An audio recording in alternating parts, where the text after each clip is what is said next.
MP প্রার্থী, তারা প্রতি এলাকায় গিয়ে যে প্রতিশ্রুতিগুলো দেয় 80% তার কাজেই না, তার অ্যাক্টিভিটিজ এর মধ্যেই নেই। রাস্তা কোনটা হবে, স্কুল কোনটা হবে, ব্রিজ কোনটা হবে, এইটা কি এমপির কাজ?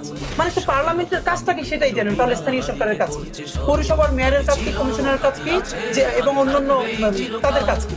এর মানে পৌরসভার মেয়রের কাজ করবে এমপি, তারপরে উপজেলা পরিষদের চেয়ারম্যানের কাজ করবে এমপি, সবই এমপি করবে। তাহলে ওই পোস্টগুলো রাষ্ট্র, এতটা রাষ্ট্র না, জনগণের টাকায় পালে কিসের জন্য? তা আমার মনে হয় এবার একটা কাজ করা যেতে পারে, সেটা হলো প্রত্যেকটা জেলায়, উপজেলায়, বাজারে এই সরকার এমপির এক্সাক্ট কি কি কাজ, এটার একটা বড় বিলবোর্ড টানাইতে পারে এবং বলতে পারে বিটিভিতে বিজ্ঞাপন দিয়া যে আপনার প্রার্থী এর বাইরে কোনো ওয়াদা দেয় কিনা, তাহলে তাদের ধরেন।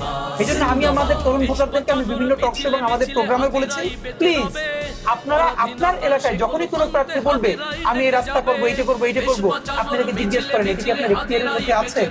যদি এখতিয়ারের মধ্যে না থাকে তাহলে দুইটা, হয়তো আপনি মিথ্যা বলছেন, অথবা আপনি যদি আসলে এটা করেন তাহলে পৌরসভার মেয়রের কাজকে আপনি অনধিকার চর্চা করে কাইরে নিয়ে আপনি করবেন, তাহলে আপনার এটা কাজ না, বরং এমপিদের। এবং আপনি জানেন এই যে পৌরসভার মেয়রের কাজ, কমিশনারের কাজ, উপজেলা পরিষদের, জেলা পরিষদের কাজগুলো যদি এমপিরা অবৈধ হস্তক্ষেপ করতে না পারে, তাহলে এই যে সবাই এমপি হওয়ার জন্য কোটি কোটি টাকা খরচ করে না, 3 ভাগের 2 ভাগ কমে যাবে।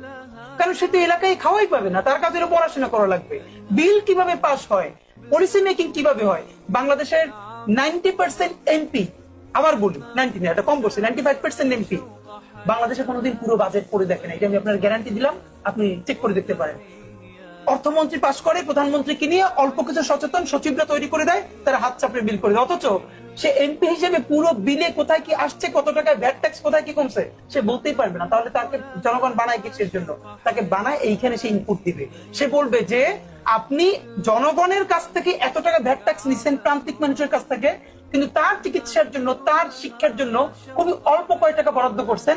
আপনি সেই সব টাকারে কাইরে নিয়া আপনি যে পূর্বাচলে উড়াল সেতু বানাইতেছেন, সেখানে কোনো গরিব উঠতে পারবে না, সিএনজি উঠতে পারবে না।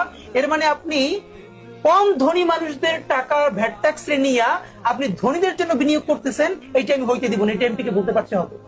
এবার আপনি চিন্তা করেন, বাংলাদেশের তরুণরা কিছু না, এইবার যত সংসদীয় লোক, আমি এবং আপনার মাধ্যমে বিনীতভাবে বলতে চাই, এবার সরকারের উচিত প্রত্যেকটা আসনে একটা করে বড় পাবলিক ডিবেট করা নির্বাচন কমিশনের মাধ্যমে, যেখানে বিএনপি, জামাত ইসলামী, এনসিপি, অপরাপর সকল ক্যান্ডিডেট থাকবে, জনতা তাকে উন্মুক্ত প্রশ্ন করবেন, তিনি উত্তর দিবেন। এই পাবলিক ডিবেট আমাদের করা উচিত এবং সরকারের নিজের গরজে, নিজের উদ্যোগে প্রত্যেকটা জেলায়, উপজেলায়, বাজারে বাজারে বিলবোর্ড দেওয়া উচিত, বিটিভিতে বিজ্ঞাপন দেওয়া উচিত, দিবেন কি স্যাটেলাইট টিভিতেও, যে আসলে এমপির এক্স্যাক্টলি কাজ কি। তাহলে আমাদের মনে হয় যে মনোনয়ন বাণিজ্য কমবে এবং